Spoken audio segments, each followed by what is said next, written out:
Um caso clínico clássico de atendimento em postinho de saúde ou até de urgência, eu trouxe aqui para vocês. Uma idosa, 72 anos de idade, sofreu uma mordida de gato, aproximadamente 3 dias. E após essa mordida de gato, ela começou a apresentar esse quadro, né, de edema, dor, dificuldade para deambular e ainda apresentou um quadro de febre.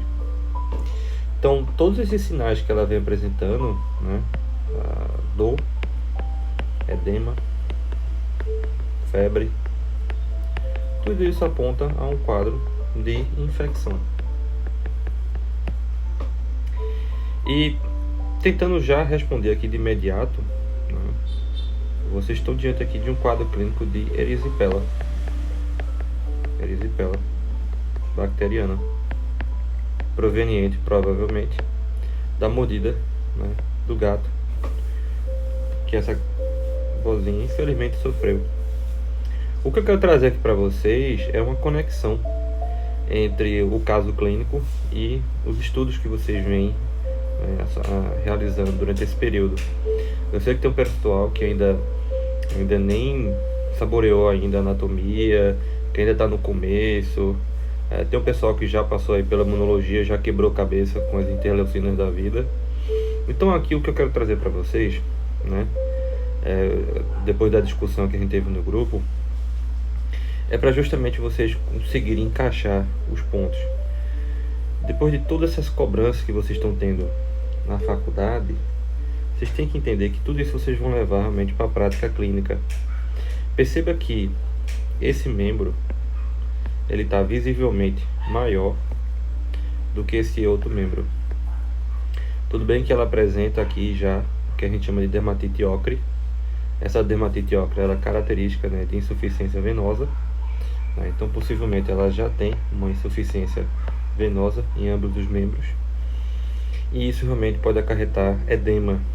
Só que quando a gente está lidando com edema unilateral, né, falando de edema unilateral, uma das coisas que a gente precisa lembrar está vinculada à anatomia e à biofísica. Então, esses dois assuntos que parecem ser bem chatos, que vocês ficam aí batendo cabeça, fazendo prova, é um assunto que é importante para atender simplesmente esse caso. Vocês têm que lembrar que quando o sangue ele chega arterial, ele chega com alta pressão. E essa alta pressão faz com que o líquido extravase e esse líquido carrega os nutrientes que é a necessidade. Só que o nosso organismo, dentro do vaso, tem uma pressão própria, que é a pressão oncótica ou osmótica, que ela é produzida basicamente por proteínas, e a principal dela é a albumina. Ou seja, a albumina ela vai tender a puxar de volta o líquido. À medida que esse vaso chegou à artéria, se transforma em capilar, do capilar se transforma em veia, essa pressão interna ela baixa. Então existe um processo de reabsorção. Então todo esse equilíbrio aqui ele é necessário para que a gente não fique edemaciado, a gente não perca nutrientes, que inclusive as células elas não se percam, né, no sistema. Então acontece todo esse processo. Olha como está bem bonitinho aqui, ó. Você vê ali entre a arteríola, desse período de arteríola existe essa saída, esse extravasamento. Esse extravasamento ele é reabsorvido e ele segue caminho. E aí nós temos esse outro sistema fantástico chamado vasos linfáticos, que ninguém dá bola, mas ele é extremamente importante, que está lá funcionando, independente da sua vontade, está lá mantendo ativos e impede que você fique tendo edema nos braços, nas pernas, no rosto, aonde for. Esse sistema linfático ele funciona. Só que para que o edema ele possa, assim, ele apareça, alguma etapa desse processo houve equilíbrio. Ou houve uma perda de equilíbrio por conta da falta de absorção e de continuidade do vaso linfático, ou houve uma interrupção aqui a nível acima e esse sangue ele está voltando, ou aqui dentro, né, essa pressão oncótica, a pressão provocada pela albumina, ela está fraca e ela está voltando. E fora outras causas que podem acontecer, que aí é o que se fala sobre as síndromes edematosas. Síndromes edematosas, que futuramente vocês vão estudar. Que existem as causas renais, existem as causas hepáticas, as causas cardíacas e outras causas, principalmente as causas endócrinas. Então existem ainda outras causas que podem provocar isso, certo? Aqui a gente está diante de um edema unilateral. Então, no edema unilateral e agudo, a gente tem que se lembrar que agudo, inclusive com erisipela.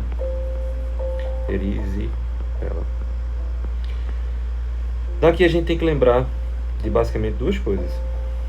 Uma é de que esse paciente ela tem essa insuficiência venosa, e essa insuficiência venosa ela vai dificultar o retorno sanguíneo, e esse retorno sanguíneo pode estar sendo dificultado por conta de um trombo.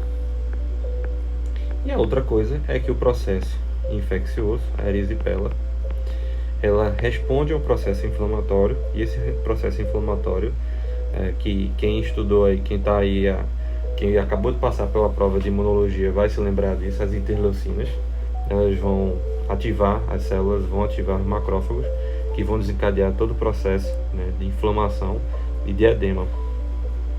Só que o detalhe para esse caso, que é o que eu vou inclusive finalizar mais tarde, é que você tem que se lembrar que existe o risco de se formar trombo. Então você vai tratar a infecção, mas você tem que se lembrar que existe o risco de se formar trombo. E qual a principal consequência de se formar um trombo nas pernas? A principal consequência é que esse trombo ele pode migrar, e uma vez que ele migre no sentido cardíaco, aonde é que ele vai parar? Qual é o destino final dele? O destino final dele vai ser chegar na via aorta, caminhar para dentro do ventrículo, e do ventrículo chegar para a artéria pulmonar. Da artéria pulmonar ele vai se deparar aqui com um caminho que vai se estreitando, e ele pode parar simplesmente nas capilaridades do pulmão. E a depender do tamanho do trombo, ele pode provocar uma isquemia, e essa isquemia pode resultar em morte.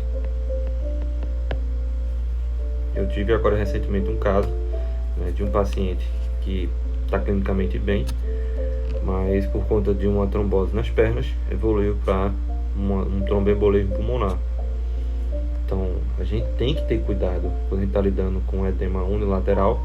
A gente precisa descartar trombo, certo?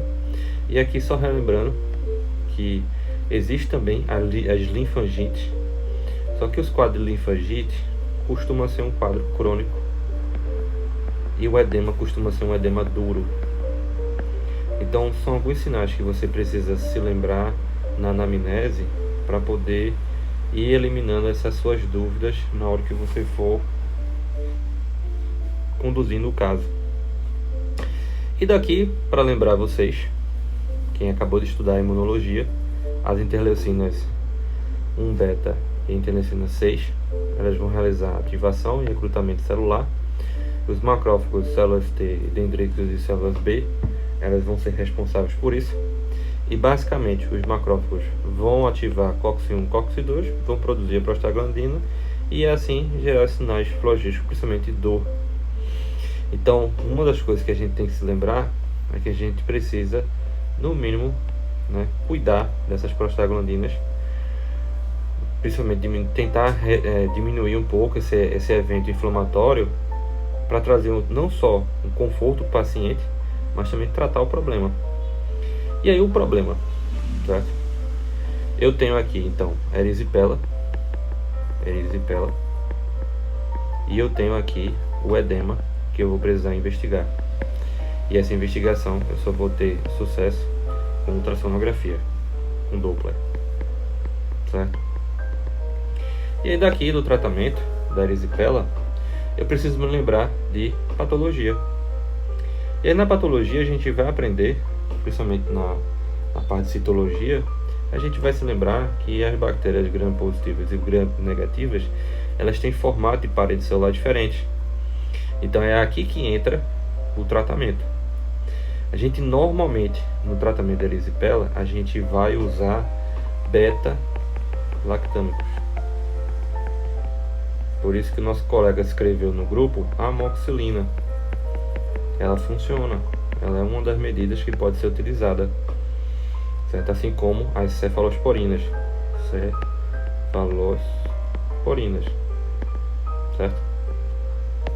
Só que um detalhe que você tem que se lembrar, isso aqui é uma mordida de gato, e a gente não vai ter, a gente pode ter, na verdade, uma infecção polimicrobiana. Então a gente também tem que se preparar para os gram-negativos, embora que os beta-lactâmicos eles conseguem também atuar nas gram-negativas, mas não tanto. Então o interessante é você associar, né, com alguma outra bactéria que cubra, né, gram-negativo e principalmente anaeróbicos.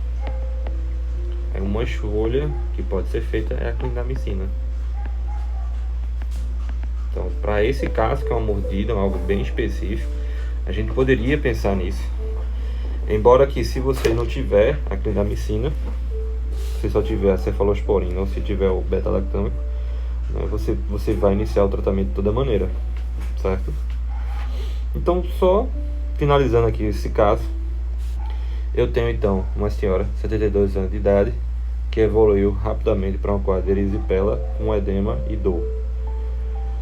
E aí, o tratamento vai ser ambulatorial ou vai ser hospitalar?